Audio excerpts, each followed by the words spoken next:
Good morning po, kamusta na po kayo? Purihin ang Panginoon. Ngayon po ay Wednesday morning, March 13, 2024. Isa na naman ito siya ng morning devotion. Ang ating matutunghayan mula po dito sa Crossroad United Methodist Church. Ang pong ibabahagi sa bawat sa atin ay makikita natin sa mga Aral chapter 4 verse 9 to 10. Ang dalawa ay mabuti kaysa isa. Mas marami ang bunga ng anumang gagawin nila. Kapag nabuwal ang isa, may tatayo niya ng kanyang kasama. Kawawa ang nag-iisa sapagkat walang tutulong sa kanya kapag siya ay nabuwal. Ang title po ng ating morning devotion para sa umagang ito ay Pagtutulungan. Tunay nga na walang nabubuhay para sa sarili lamang. Pinakailangan natin ng katuwang, ng kasama, ng kabalikat upang ang ating mga gawain ay maging matagumpay.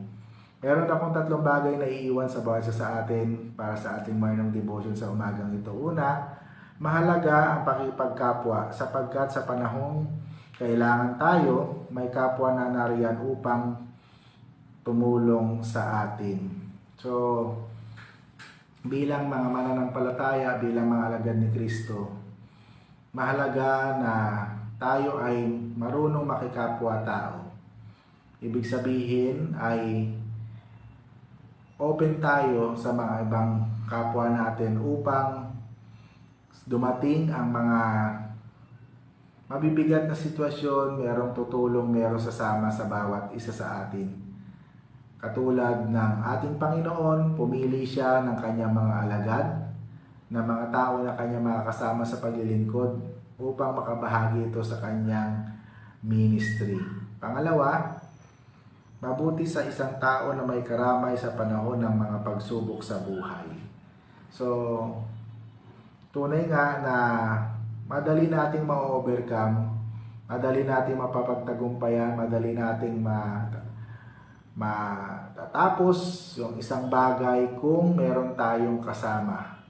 Halimbawa, tayo ay nakakaranas ng pagsubok, meron tayong mga kaibigan, mga kakilala, mga ka-churchmate na tutulong sa atin at maipapadama nila yung kanilang pagdamay, yung kanilang concern, at darating yung time na ma-overcome natin yung mga trials na dumarating sa ating buhay sa pamamagitan nila.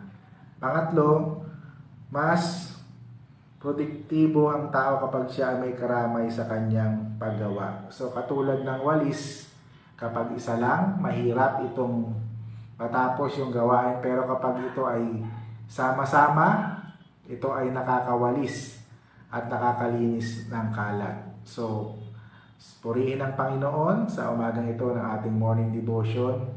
Ang title po nito, Pagtutulungan. Tayo ay manalangin.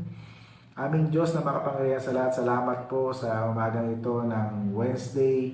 Isa na namang edisyon ng morning devotion ng aming natunghayan. Salamat po dahil muli mo kaming tinuturuan na kami ay matutong makipagkapwa-tao.